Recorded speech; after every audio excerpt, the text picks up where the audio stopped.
ನಮಸ್ತೆ ಪ್ರೀತಿ ವೀಕ್ಷಕರೇ, ಹೇಗಿದ್ದೀರಲ್ಲ? ಎಸ್, ಅದಾಗಲೇ ತಮ್ಮನೇನಲ್ಲಿ ನೋಡಿದ್ದೀರಾ. ಅಮ್ಮ ಮಗಳಿಗೆ ಏನೇನು ಮಾಡಬಾರದು. ತುಂಬ ಜನ ನನ್ನ ಏಜಿನ ಹೆಣ್ಮಕ್ಳು ಬೇರೆಯವರು ಎಲ್ಲ ನೋಡ್ತಾ ಇದ್ದೀರಾ. ಇದು ಎಲ್ಲರಿಗೂ ರಿಲೆವೆಂಟ್ ಅನಿಸುತ್ತೆ. ಬನ್ನಿ, ಒಂದು ಸುತ್ತು ನನ್ನ ಅಧ್ಯಯನ ಅನುಭವ ಮತ್ತು ಒಳನೋಟವನ್ನು ನೋಡ್ಕೊಂಬರೋಣ. ಇದು ತುಂಬ ಉಪಯುಕ್ತವಾಗಿರುತ್ತೆ. ಒಂದು ಸಂಬಂಧವನ್ನು, ಅದರಲ್ಲೂ ತಾಯಿ ಮಗಳು ಸಂಬಂಧವನ್ನು ಹೊಸದಾಗಿ ರಿಫರ್ಬಿಶ್ ಮಾಡ್ದಂಗೆ ಮಾಡೋದಕ್ಕೆ. ಹಾಗಾಗಿ ಈ ಸಂಚಿಕೆಯನ್ನು ಪೂರ್ತಿಯಾಗಿ ನೋಡಿ. ಯಾರಿಗೆ ಅವಶ್ಯಕತೆ ಇದೆ ಅವರಿಗೆಲ್ಲ ಶೇರ್ ಮಾಡಿ. ಹಾಗೆ ಇಷ್ಟ ಆದಾಗ ಲೈಕ್ ಮಾಡಿ, ವಾಹಿನಿಗೆ ಸಬ್ಸ್ಕ್ರೈಬ್ ಮಾಡ್ಕೊಳ್ಳಿ.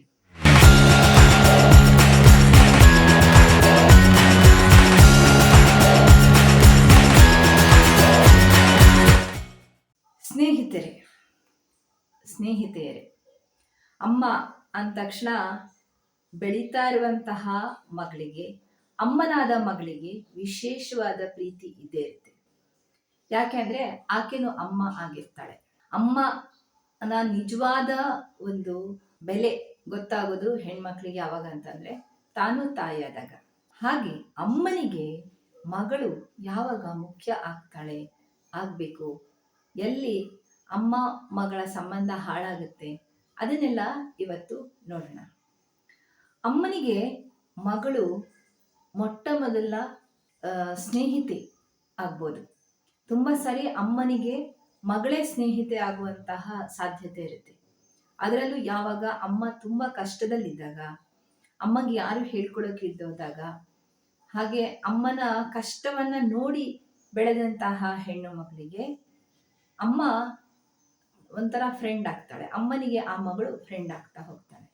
ಈಗ ಫ್ರೆಂಡ್ ಆಗುವ ಹಂತದಲ್ಲಿ ಒಂದು ಸಾಮಾನ್ಯವಾದ ದೋಷ ಕಾಣೋದು ಅಂತಂದ್ರೆ, ಈ ಹೆಣ್ಣು ಮಕ್ಕಳಿಗೆ ಯೂಶಲಿ ಅಮ್ಮಂದ್ರ ಬಗ್ಗೆ ಒಂದು ಸ್ಪರ್ಧಾತ್ಮಕ ಮನೋಭಾವ ಇರುತ್ತೆ, ಬೇಸಿಕಲಿ ಒಳಗಡೆಯಿಂದ. ಅದೇ ತರ ಅಮ್ಮನಿಗೂ ತನ್ನ ಮಗಳ ಬಗ್ಗೆ ಒಂದು ಸ್ಪರ್ಧಾತ್ಮಕ ಮನೋಭಾವ ಇದ್ದಿರುತ್ತೆ ಸುಪ್ತವಾಗಿ. ಅದನ್ನು ನಾನು ಹೇಳ್ತಾ ಇಲ್ಲ, ಸಿಗ್ಮಂಡ್ ಫ್ರೈಡ್ ಹೇಳಿರೋದು. ಅದಾದಮೇಲೆ ಮುಂದೆ ಬೇರೆ ಬೇರೆ ಥಿಯರಿ ಆಗಿದೆ, ಅದ್ರ ಬಗ್ಗೆ ನಾನು ಬೇರೆ ಸಂಚಿಕೆಯಲ್ಲಿ ಮಾತಾಡ್ತೀನಿ. ಇವಾಗ ಅಮ್ಮ ಮಗಳ ಈ ಸಂಬಂಧ ಬಂದಾಗ ಏನೇನು ಮಾಡಬಾರ್ದು ಅಂತ ನಾವು ನೋಡ್ತಿದೀವಲ್ಲ, ಅದರಲ್ಲಿ ಮೊಟ್ಟ ಮೊದಲನೇದಾಗಿ ಈ ಸ್ಪರ್ಧಾತ್ಮಕ ಮನೋಭಾವನೆ ಒಳ್ಳೇದಲ್ಲ.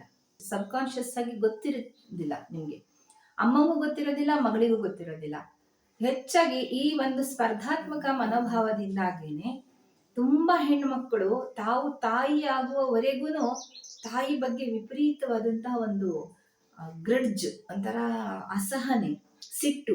ಅಮ್ಮ ಏನ್ ಮಾಡಿದ್ರು ಸರಿಯಾಗೋದಿಲ್ಲ, ಅಮ್ಮ ಯಾವತ್ತೂ ತಪ್ಪೇ ಮಾಡೋದು, ಈ ತರ ಮನಸ್ಥಿತಿಯಲ್ಲಿ ಬೆಳೀತಾ ಹೋಗ್ತಾರೆ. ಯಾವಾಗ ಹೆಣ್ಮಕ್ಳು ತಾವು ತಾಯಿ ಆಗುವ ಮೊದಲು, ಅಥವಾ ಒಂದು ಸ್ವಲ್ಪ ಒಂದು ಅಡಲ್ಟ್ ಹುಡ್ ಬರೋ ತನಕ. ಆಮೇಲೆ ಈ ತಾಯಿಗೆ ಯಾವಾಗ ಆಕೆ ಬೇಗ ಮದುವೆಯಾಗಿ ಅಥವಾ ಬೇಗ ಮದುವೆಯಾಗಿ ಹೋದ ಮೇಲೆ, ಅಥವಾ ಕೆಲವೊಂದ್ಸಾರಿ ಚಿಕ್ಕ ವಯಸ್ಸಿನಲ್ಲೇ ಆ ಮಗಳು ಒಂಥರ ತನ್ನ ರೈವಲ್ರಿ ಅನ್ನೋದಕ್ಕೆ ಶುರು ಆಗುತ್ತೆ. ಅದಕ್ಕಾಗಿ ಹಾಗಿರು, ಹೀಗಿರು, ಆ ಥರ ಮಾಡು, ಈ ಥರ ಮಾಡು, ತನ್ನನ್ನ ಸಮಾಜ ತನ್ನ ಮಗಳ ಮೂಲಕ ತನ್ನನ್ನ ಗುರುತಿಸುತ್ತೆ ನಾಳೆ.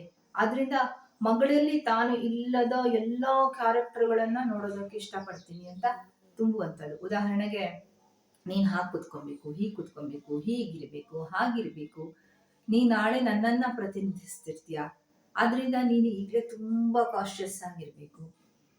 ಸೊ ಈ ತರ ಓವರ್ ರಿಸ್ಟ್ರಿಕ್ಷನ್ ಮಾಡುವಂಥದ್ದು ಹೆಣ್ಮಗಳಿಗೆ. ಒಂದು ಸ್ಪರ್ಧಾತ್ಮಕ ಮನೋಭಾವನೆ, ಎರಡನೇದು ಅಸಹನೆ, ಅಥವಾ ಒಂದು ಸಂತರ ದ್ವೇಷ, ಏನೋ ಒಂಥರ ಅದು ಇರಿಟೇಷನ್ ಅಂತಾರೆ. ಅಮ್ಮನ ಕಂಡ್ರೆ ಮಗಳಿಗೆ ಇರಿಟೇಷನ್, ಮಗಳ ಕಂಡ್ರೆ ಅಮ್ಮಗೆ ಇರಿಟೇಷನ್, ಸದಾ ಜಗಳ, ಇದು ಸಲ್ಲ. ಆಯ್ತಾ? ಮೂರನೇದು ಇದೆ ಹೇಳಿದ್ನಲ್ಲ, ಅತಿಯಾದ ರಿಸ್ಟ್ರಿಕ್ಷನ್ ಹಾಕುವಂಥದ್ದು, ತಾನು ಮಾಡೋಕ್ಕಾಗ್ದದ್ದೆಲ್ಲ ಅವಳಿಗೆ ಮಾಡು ಅಂತ ಹೇಳೋದು. ನಾನು ಡಾಕ್ಟರ್ ಆಗಿಲ್ಲ, ನೀನು ಡಾಕ್ಟರ್ ಆಗಬೇಕು, ನಾನೇನೋ ಮಾಡೋಕ್ಕಾಗಿಲ್ಲ, ನೀನು ಮಾಡಬೇಕು, ನಾನು ಇಲ್ಲಿ ಪಾತ್ರೆ ತೊಳೆದು ಕಷ್ಟಪಟ್ಟು ಆದಂಗೆ ಮಗಳೇ ನೀನು ಆ ಪಾತ್ರೆ ಎಲ್ಲ ತೊಳೆಯೋದು ಬೇಡ, ನೀನು ಓದು ಓದು ಓದು ಓದು ಅಂತ ಓದಿಸಿ ಅದೇನೋ ಎಲ್ಲೆಲ್ಲಿ ಕರ್ಕೊಂಡು ಹೋಗೋಕ್ಕಾಗುತ್ತೋ ಅಲ್ಲೆಲ್ಲ ಕರ್ಕೊಂಡು ಹೋಗಿ ಎಷ್ಟೋ ನನ್ನ ಸಿನಿಮಾ ಫ್ರೆಂಡ್ಸ್ಗಳು, ಮೀಡಿಯಾ ಫ್ರೆಂಡ್ಸ್ಗಳನ್ನೆಲ್ಲ ನೋಡಿದಾಗ I feel very pity for them. ಅವ್ರಿಗಿಂತ ಜಾಸ್ತಿ ಅವ್ರ ಅಮ್ಮಂದಿರಿಗೇನೆ ಅಲ್ಲಿ ಹೋಗಿ ಮಗಳನ್ನ ಒಂದು ಹುದ್ದೆಗೆ, ಒಂದು ಸ್ಥಾನಕ್ಕೆ ಕರ್ಕೊಂಡು ಹೋಗ್ಬೇಕು ಅಂತ ಒದ್ದಾಡ್ತಾ ಇರ್ತಾರೆ. ಎಷ್ಟೆಷ್ಟು ಸ್ಯಾಕ್ರಿಫೈಸ್ ಮಾಡ್ತಾರೆ. ಸೊ ಅದೆಲ್ಲ ಅವಶ್ಯಕತೆ ಇದೆಯಾ? ಕೇಳ್ಕೋಬೇಕು. ತುಂಬ ಸರಿ ಅದರ ಅವಶ್ಯಕತೆ ಇರಲ್ಲ. ಅಮ್ಮ ಅಮ್ಮನಾಗಿ, ಮಗಳು ಮಗಳಾಗಿ ಇದ್ದುಬಿಟ್ರೆ ತುಂಬ ಸಾರಿ ಎಷ್ಟೋ ಸಂಬಂಧಗಳು ಚೆನ್ನಾಗಿರ್ತವೆ. ಮಗಳ ಬದುಕು ಚೆನ್ನಾಗಿರುತ್ತೆ, ಅಮ್ಮನ ಬದುಕು ಚೆನ್ನಾಗಿರುತ್ತೆ. ಆದರೆ 99% ಸಂದರ್ಭದಲ್ಲಿ ಹಾಗಾಗ್ತಾ ಇಲ್ಲ, ಹಾಗಾಗೋದಿಲ್ಲ. ಯಾಕೆಂದ್ರೆ ಇದ್ರ ಬಗ್ಗೆ ಅರಿವಿಲ್ಲ.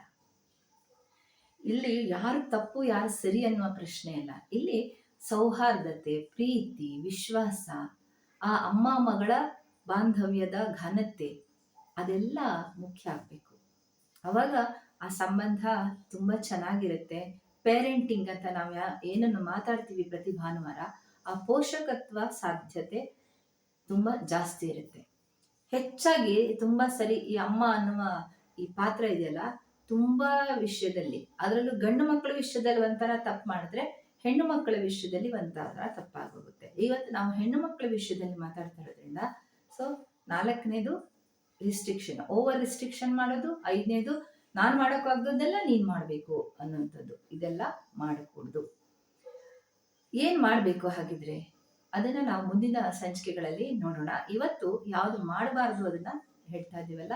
ಇನ್ನು 6ನೇದು ಆರ್ಥಿಕ, ಸಾಮಾಜಿಕ, ನೈತಿಕ ಮತ್ತೆ ಭಾವನಾತ್ಮಕ ಇದೆಲ್ಲ ಬೆಂಬಲವನ್ನ ತಾಯಿ ಆದವಳು ಮಾತ್ರ ಕೆಲವೊಂದು ವಿಷಯದಲ್ಲಿ ಮಗಳಿಗೆ ಕೊಡೋದಕ್ಕೆ ಸಾಧ್ಯ. ಉದಾಹರಣೆಗೆ ಮೆಚೂರ್ ಆದಾಗ, ಬಾಣಂತನ ಇದ್ದಾಗ, ತುಂಬ ಸರಿ ಗಂಡ ಒಳ್ಳೆಯವನು ಅಂತ ಅಂದ್ಕೊಂಡಿರ್ತೀರ ಅಳಿಯ, ಆದರೆ ಅಳಿಯನ್ ಯಾವುದೇ ಸಪೋರ್ಟ್ ಇರೋದಿಲ್ಲ. ಆಕೆಯ ಜೀವನವನ್ನ ರೂಪಿಸ್ಕೋಬೇಕಾಗುತ್ತೆ ಅಂತ ಸಂದರ್ಭದಲ್ಲಿ. ಆಮೇಲೆ ತುಂಬ ಸರಿ ಈ ಥರ ಆಕೆಗೆ ಯಾರೋ ಬುಲ್ಲಿ ಮಾಡಿಬಿಟ್ಟಿರ್ತಾರೆ, ಎಲ್ಲೋ ಅತ್ಯಾಚಾರಕ್ಕೆ ಒಳಗಾಗ್ಬಿಟ್ಟಿರ್ತಾಳೆ. ಸೋ ಕಾಲ್ಡ್ ಗಂಡನೋ ಬಾಯ್ ಫ್ರೆಂಡು ಯಾರೋ ಒಬ್ರು ಹೋಗಿ ಅವಳನ್ನ ಯಾವುದೋ ಇಲ್ಲೀಗಲ್ ಆಕ್ಟಿವಿಟೀಸ್ ಅಲ್ಲಿ ತೊಡಗಿಸ್ಬಿಟ್ಟಿರ್ತಾರೆ. ಏನೇನೋ ಒಟ್ಟಿನಲ್ಲಿ ಮಗಳ ಜೀವನದಲ್ಲಿ ಅತ್ಯಂತ ದೌರ್ಬಲ್ಯದ ಕ್ಷಣಗಳು ಬರ್ತಾ ಇರ್ತವೆ. ಅಂತ ಸಂದರ್ಭದಲ್ಲಿ ತಾಯಿ ಆದವಳು 24 ಗಂಟೆ ನೀನು ಹೀಗೆ ಮಾಡಿದೆ, ನಿನ್ನಿಂದಾಗಿ ನನ್ನ ಮರ್ಯಾದೆ ಹೋಯ್ತು, ಆಯ್ತಾ, ನೀನೇ ವಸ್ಟು. 24 ಗಂಟೆ ಅದು ಒಂದ್ಸಾರಿ ಬೈಯೋದು ಅಮ್ಮನ ಹಕ್ಕು ಅದು. ಯಾಕಂದ್ರೆ ಅಮ್ಮಂಗೆ ಮಾತ್ರ ಏನಾದರೂ ಮಗುವಿಗೆ ಪ್ರಾಬ್ಲಮ್ ಆದರೆ ಅಮ್ಮಂಗೆ ಎಲ್ಲಕ್ಕಿಂತ ಜಾಸ್ತಿ ನೋವಾಗುತ್ತೆ, ಅದು ಓಕೆ. ಬಟ್ ಆದರೆ ಯಾವಾಗಲೂ ಕಾನ್ಸ್ಟೆಂಟ್ ಆಗಿ ಅವಳ ಆತ್ಮವಿಶ್ವಾಸವನ್ನ, ಅವಳ ಮತ್ತೆ ಬದುಕುವ ಹಂಬಲವನ್ನ ಚಿವುಟಬಾರದು. ಇದನ್ನ ತುಂಬ ಜನ ಅಮ್ಮಂದಿರು ನಾನು ಮಾಡೋದನ್ನ ನೋಡಿದ್ದೀನಿ. ಆಕೆಯ ದೌರ್ಬಲ್ಯದ ಕ್ಷಣಗಳಲ್ಲಿ ಆಕೆಯ ಶಕ್ತಿ ಆಗ್ಬೇಕೇ ಹೊರತಾಗಿ ಇನ್ನಷ್ಟು ದೌರ್ಬಲ್ಯ ಉಂಟು ಮಾಡಬಾರ್ದು. ತುಂಬ ಸರಿ ಅಮ್ಮನ ಕಾಟ ತಡ್ಕೊಳಕ್ಕಾಗದೆ ಹೋಗಿ ಬೇರೆ ಮದುವೆ ಆಗುವಂಥದ್ದು, ಅಥವಾ ಅಮ್ಮನ ಕಾಟ ತಡ್ಕೊಳಕ್ಕಾಗದೆ ಇನ್ನೇನೋ ಮಾಡುವಂಥದ್ದು. ಒಟ್ಟಿನಲ್ಲಿ ಅಮ್ಮನೇ ಇನ್ನಷ್ಟು ದೌರ್ಬಲ್ಯದ ಕಾರಣ ಆಗೋದನ್ನ ನೋಡ್ತಿರ್ತೀವಿ. ಹಾಗೆ ಮಾಡಬಾರ್ದು. ಅಮ್ಮ ಕಾನ್ಸ್ಟೆಂಟ್ ಆಗಿ ನಿನ್ನಿಂದಾಗಿ ನಾನು ಸಫರ್ ಆಗ್ತಾ ಇದ್ದೀನಿ, ನಿನ್ನಿಂದಾಗಿ ನಾನು ಸಫರ್ ಆಗ್ತಾ ಇದ್ದೀನಿ ಅನ್ನೋದನ್ನ ಆ ಮಗಳಿಗೆ ಹೇಳ್ತಾ ಇದ್ದಾಗ ಮಗಳಿಗೆ ಎಸ್, ಅಮ್ಮನ ಈ ಬರ್ಡನ್ ಅನ್ನ ನಾನು ಮೊದಲು ತೊಲಗಿಸ್ಬಿಡ್ಬೇಕು, ನಾನೇ ಒಂದು ಬರ್ಡನ್ ಅಲ್ವಾ, so I have to take care of myself ಅಂತ ಹೇಳಿ ಇನ್ಯಾವುದೋ ಹೊಂಡಕ್ಕೆ ಬೀಳುವ ಸಾಧ್ಯತೆ ಇರುತ್ತೆ. ಆದ್ರಿಂದ ಅದನ್ನ ಮಾಡ್ಕೊಡ್ತು. ಅಮ್ಮ ಯಾವಾಗಲೂ ಶಕ್ತಿ ಆಗ್ಬೇಕೇ ಹೊರತಾಗಿ ದೌರ್ಬಲ್ಯ ಆಗಕೂಡ್ದು. ಇದು 6ನೇದು.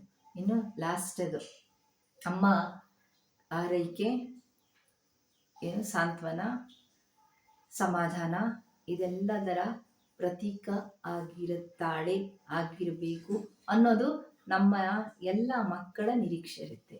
ಆದರೆ ತುಂಬ ಸರಿ ಅಮ್ಮಂಗದು ಸಾಧ್ಯ ಆಗೋದಿಲ್ಲ. ಅಂಥ ಸಂದರ್ಭದಲ್ಲಿ ಮಗಳು ಆ ತಾಯಿಯನ್ನ ಕ್ಷಮಿಸಿ ತಾನು ತಾಯಿಯಂತೆ ಅಮ್ಮನನ್ನ ಒಪ್ಪಿಕೊಂಡು ಅಪ್ಪಿಕೊಳ್ಳುವ ಮನೋಭಾವ ಬೆಳೆಸ್ಕೋಬೇಕು. ಇಲ್ಲಿವರೆಗೆ ನಾನು ಹೇಳಿದ್ದು ತಾಯಿ ಏನು ಮಾಡಬಾರ್ದು ಅಂತ, ಇವಾಗ ನೆಕ್ಸ್ಟ್ ಮಗಳು ಏನು ಮಾಡಬಾರ್ದು ಅನ್ನೋದನ್ನು ಹೇಳ್ತಿದ್ದೀನಿ. ಸೊ ಲಾಸ್ಟರಾಗಿ ಮಗಳು ಯಾವತ್ತೂ ತಾಯಿಯನ್ನ ಅರ್ಥ ಮಾಡಿಕೊಳ್ತಾ ಬೆಳಿಬೇಕು. ಅಮ್ಮನ ಕಷ್ಟ ಏನು, ಅಮ್ಮನ ಸುಖ ಏನು, ಅಮ್ಮ ಯಾಕೆ ಆ ಥರ ಮಾತಾಡ್ತಾಳೆ, ಯಾಕೆ ಆ ಥರ ಬಿಹೇವ್ ಮಾಡ್ತಾಳೆ. ಯಾಕೆಂದ್ರೆ ಮಗಳು ಹೆಚ್ಚು ಜಗತ್ತನ್ನ ನೋಡ್ತಾ ಬೆಳೆದಿರ್ತಾಳೆ. ಎಷ್ಟೋ ಸಾರಿ ಅಮ್ಮಂದಿರಿಗೆ ಜಗತ್ತು ಗೊತ್ತಿರೋದೇ ಇಲ್ಲ. ಅವರು ಕೇವಲ 4 ಗೋಡೆಯಲ್ಲಿ ಏನ್ ಕೇಳ್ತಾರೆ, ಏನ್ ಹೇಳ್ತಾರೆ, ಗಂಡ ಏನ್ ಹೇಳ್ತಾರೆ, ಅವ್ರ ಮೂಲಕ ಅವ್ರು ಜಗತ್ತನ್ನ ನೋಡ್ತಾ ಇರೋದ್ರಿಂದ ಅವ್ರೊಂಥರ ಬಾವಿಯಲ್ಲಿರೋ ಕಪ್ಪೆ ತರ ಇರ್ತಾರೆ. ಸೊ ತುಂಬಾ ಸರಿ ಆ ಒಂದು ಮನೋಭಾವ ಆ ಅಮ್ಮನಿಗಿದೆ ಅಂತಂದಾಗ ಅಮ್ಮನನ್ನ ಅರ್ಥ ಮಾಡ್ಕೊಂಡು ಅಮ್ಮನನ್ನ ಹೊಸದೊಂದು ಜಗತ್ತಿಗೆ ತೆರೆದುಕೊಳ್ತಾ ನೋಡಮ್ಮ ಹೀಗಿದೆ, ಸಿನಿಮಾಗಳನ್ನ ತೋರಿಸ್ಬೋದು ಅಥವಾ ಹೊಸ ಹೊಸ ಪುಸ್ತಕಗಳನ್ನ ಓದಿಸ್ಬೋದು. ಅವ್ರಿಗೆ ಯಾವ್ದ್ರಲ್ಲಿ ಆಸಕ್ತಿ ಇದೆ ಆ ಮೂಲಕ ಅವರಿಗೆ ಅವರ ಅವಕಾಶವನ್ನ, ಅವರ ಮನೋಭಾವವನ್ನ, ದೃಷ್ಟಿಕೋನವನ್ನ ಬೆಳೆಸುವ ಕೆಲಸ ಮಾಡುವ ಸಾಧ್ಯತೆ ಮಗಳಿಗಿರುತ್ತೆ. ಅದನ್ನೇ ನೀವು ಮಾಡ್ಬೇಕು. ಅಮ್ಮನನ್ನ ದೂರುವ ಬದಲು ಅಮ್ಮನನ್ನ ಅರ್ಥ ಮಾಡ್ಕೋಬೇಕು. ನಂಬರ್ 1. ಆಮೇಲೆ ಅಮ್ಮನನ್ನ ಯಾವಾಗಲೂ ದೂಷಿಸ್ತಾ ಇರೋದು. ನೀನು ಸರಿ ಇಲ್ಲ, ನಿನಗೇನು ಬರೋದಿಲ್ಲ, ನೀನು ಹಾಗೆ, ನೀನು ಹೀಗೆ, ನೀನು ಸರಿ ಇದ್ದಿದ್ರೆ ನನ್ನ ಅಪ್ಪ ಸರಿ ಇರ್ತಾ ಇಲ್ಲ, ನೀನು ಹಾಗೆ, ಇನ್ನು ಒಟ್ನಲ್ಲಿ ಅಮ್ಮನನ್ನ ದೂರ್ತಾನೆ ಇರುವಂತಹ ಎಷ್ಟೋ ಸ್ನೇಹಿತೆಯರನ್ನ ನಾನು ನೋಡ್ತಾ ಇರ್ತೀನಿ. ಅಮ್ಮ ಹಾಗೆ ಮಾಡಬಾರ್ದಾಗಿತ್ತು. ಉದಾಹರಣೆಗೆ ಅಮ್ಮ ಯಾವುದೋ ಸೆಕೆಂಡ್ ಮ್ಯಾರೇಜ್ ಮಾಡ್ಕೊಂಡ್ಳು ಅಥವಾ ತನ್ನ ಮೊದಲನೇ ಗಂಡನಿಂದ ದೂರಾಗಿ ಅದು ಬಾಯ್ ಫ್ರೆಂಡ್ ಜೊತೆ ಇದ್ದಾರೆ. ಅಂತ ಸಂದರ್ಭದಲ್ಲಿ ಶಾಕ್ ಆಗಿ ನರಳಾಡುವಂತಹ ಹೆಣ್ಮಕ್ಳನ್ನ ನಾನು ನೋಡ್ತೀನಿ. ಅಂತ ಸಂದರ್ಭದಲ್ಲಿ ನರಳಾಡಕೂಡುದು. ಅವಾಗ ಅರ್ಥ ಮಾಡ್ಕೋಬೇಕು. ಇದು ಮಗಳಾಗಿ ಏನು ಮಾಡಬಾರ್ದು ಅಂತ ಹೇಳ್ತಾನೆ ಏನ್ ಮಾಡ್ಬೇಕು ಅನ್ನೋದನ್ನ ಹೇಳ್ತಾ ಇದ್ದೀನಿ. ಯಾಕಂದ್ರೆ ಇದು ಒಂದು ಸೊಲ್ಯೂಷನ್ ಕೂಡ. ತುಂಬಾ ಜನ ಹೆಣ್ಮಕ್ಳು ಇದನ್ನ ಆಡಕ್ಕಾಗದೆ, ಅನುಭವಿಸಕ್ಕಾಗದೆ, ಹೊತ್ತು ಅವರ ಎಜುಕೇಶನ್ ಕಂಟಿನ್ಯೂ ಮಾಡಕ್ಕಾಗದೆ, ಅವರ ಜೀವನವನ್ನ ನೋಡ್ಕೊಳಕ್ಕಾಗದೆ, ಅನ್ವಾಂಟೆಡ್ ಯೋಚನೆಗಳಲ್ಲಿ ತಮ್ಮ ಲೈಫನ್ನು ಹಾಳು ಮಾಡ್ಕೊಳ್ಳೋದನ್ನ ನಾನು ನೋಡಿದ್ದೀನಿ. ಹಾಗೆ ಎಷ್ಟೋ ಜನರ ಲೈಫನ್ನ ಸರಿ ಮಾಡಿದ ಅನುಭವದಿಂದ ನಾನು ನಿಮಗೆ ಈ ಮಾತನ್ನ ಹೇಳ್ತಾ ಇದ್ದೀನಿ. ದಯವಿಟ್ಟು ನೀವು ಮಗಳಾಗಿ ನಿಮ್ಮ ಅಮ್ಮನ ಬಗ್ಗೆ ಎಷ್ಟು ತಲೆ ಕೆಡಿಸ್ಕೊಬೇಕು ಅಷ್ಟು ಮಾತ್ರ ತಲೆ ಕೆಡಿಸ್ಕೊಳ್ಳಿ. ಅಮ್ಮಂಗೂ ಬೇರೆ ವ್ಯಕ್ತಿತ್ವ ಇದೆ, ಆಕೆಗೂ ಆಸೆಗಳಿದ್ದಾವೆ, ಆಕೆಗೂ ಒಂದು ಜೀವನ ಇದೆ. ಅದನ್ನ ಮಗಳು ಅರ್ಥ ಮಾಡ್ಕೊಬೇಕು. ಆಗ ಮಾತ್ರ ಆ ತನ್ನ ತಾಯಿ ಮತ್ತೆ ಮಗುವಿನ ಸಂಬಂಧ, ತಾಯಿ ಮತ್ತು ಮಗಳ ಸಂಬಂಧ ಚೆನ್ನಾಗಿ ಆಗುತ್ತೆ. ಅಷ್ಟೇ ಇಲ್ಲ, ನಿಮ್ಮಮ್ಮ ಯಾವುದೇ ಕಾರಣಕ್ಕೂ ಅಂಡರ್ಲೈನ್ ಹಾಕ್ಕೊಳ್ಳಿ, ನಿಮ್ಮ ಜೊತೆಗೆ ನಿಂತಿಲ್ಲ, ಅವಳು ನಿಮ್ಮ ಜೀವನದ ಎಂತೆಂತಹದೋ ಕಷ್ಟಗಳಿಗೆ ಕಾರಣ ಆಗಿದ್ರು ಆಕೆನ ಒಮ್ಮೆ ಕ್ಷಮಿಸಿ ನಿಮ್ಮ ಜೊತೆಗೆ ಬರಮಾಡ್ಕೊಳ್ಳಿ. ಆಕೆಗೊಂದು ಬದುಕು ಇದೆ ಅಂತ ಅರ್ಥ ಮಾಡಿಕೊಂಡು ನೀವು ಜೊತೆಗೆ ನಿಂತ್ಕೊಳ್ಳಿ. ಯಾಕೆಂದ್ರೆ ಆಕೆ 9 ತಿಂಗಳು ನಿಮ್ಮನ್ನ ಹೊತ್ತು ಹೆತ್ತು ಏನೋ ಆದ್ರೂ ಕಷ್ಟಪಟ್ಟು ಜೀವನವನ್ನ ಕೊಟ್ಟಿದ್ದಾಳೆ. ಅದಕ್ಕೆ ಕೃತಜ್ಞತೆಯಿಂದ ಇರಿ. ಇದನ್ನ ನಾನು ತುಂಬಾ ಜನ ಹೆಣ್ಣು ಮಕ್ಕಳಿಗೆ ಹೇಳೋದಕ್ಕೆ ಇಷ್ಟಪಡ್ತೀನಿ. ಯಾಕಂದ್ರೆ ಇವನ್ ಸೋಷಿಯಲ್ ಮೀಡಿಯಾದಲ್ಲಿ ಕೂಡ ನಾನು ನೋಡ್ತಾ ಇರ್ತೀನಿ, ಇಂಥ ಅಪ್ಪ ಅಮ್ಮ ಬೇಕಾ ಅಂತ ಗೋಳು ಅಂತ ಅಳೋದು, ಇದನ್ನೆಲ್ಲ ನಾನು ನೋಡ್ತಾ ಇರ್ತೀನಿ. ಅಯ್ಯೋ, ಅದಷ್ಟೊಂದು ಸೀರಿಯಸ್ ಆಗಿ ತೆಗೆದುಕೊಳ್ಬೇಕಾಗಿಲ್ಲ ಅಪ್ಪ ಅಮ್ಮನ ಅಥವಾ ಅಮ್ಮ ಮಗಳ ಆ ಸಂಬಂಧವನ್ನ. ಯಾವುದೋ ಒಂದು ಕಠಿಣ ಸನ್ನಿವೇಶದಲ್ಲಿ ಅವರು ಸ್ವಾರ್ಥಿಗಳಾಗ್ಬೋದು, ಅವ್ರು ಎಂತಹ ಕೆಟ್ಟ ಮನಸ್ಥಿತಿನೇ ಆಗಿರ್ಬೋದು, ಅದರಿಂದಾಗಿ ನೀವೇನೇ ಅನುಭವಿಸಿದ್ರು ಆಕೆ ಅಮ್ಮ ಅನ್ನೋದನ್ನ ನೆನ್ಪಿಟ್ಕೊಳ್ಳಿ. ಅದರಿಂದ ನಿಮ್ಮ ಲೈಫ್ ತುಂಬಾ ಚೆನ್ನಾಗಾಗುತ್ತೆ ರೀ. ನೀವು ಅಮ್ಮನನ್ನ ಅರ್ಥ ಮಾಡ್ಕೊಂಡು ಅಮ್ಮನನ್ನ ಕ್ಷಮಿಸ್ತಾ ನೀವು ಬೆಳೀತಾ ಹೋದ ಹಾಗೆ ನಿಮ್ಮ ಲೈಫಲ್ಲಿ ಚೆನ್ನಾಗಾಗ್ತಾ ಹೋಗುತ್ತೆ. ಇದು ನನ್ನ ಅನುಭವ ಮತ್ತೆ ಏನು ಒಂದು ಇನ್ಸ್ಟಿಂಕ್ಟ್. ಮಾಡಿ ನೋಡಿ, you will get a good blessings in your life. Okay, ಇದು ಹೌದೋ ಅಲ್ವೋ ಅಂತ ನೀವು ಪೂರ್ತಿಯಾಗಿ ನಾನು ಹೇಳಿದ್ದನ್ನು ಅಪ್ಲೈ ಮಾಡ್ಕೊಂಡು ಒಂದ್ಸರಿ ನೋಡಿ ಕಮೆಂಟಲ್ಲಿ ಬಂದು ಹೇಳಿ ಏನನ್ನಿಸ್ತು ಅಂತ. ಇಷ್ಟ ಆಗಿದ್ರೆ ಲೈಕ್ ಮಾಡಿ, ಬೇರೆಯವ್ರಿಗೆ ಶೇರ್ ಮಾಡಿ, ತಪ್ಪದೆ ವಾಹಿನಿಗೆ ಸಬ್ಸ್ಕ್ರೈಬ್ ಮಾಡ್ಕೊಳ್ಳಿ. ಸಿಗ್ತೀನಿ ಮುಂದಿನ ವಾರ ಮತ್ತೆ ಇದೇ ಪೋಷಕ ಪ್ರಣತಿಯಲ್ಲಿ. ನಮಸ್ಕಾರ.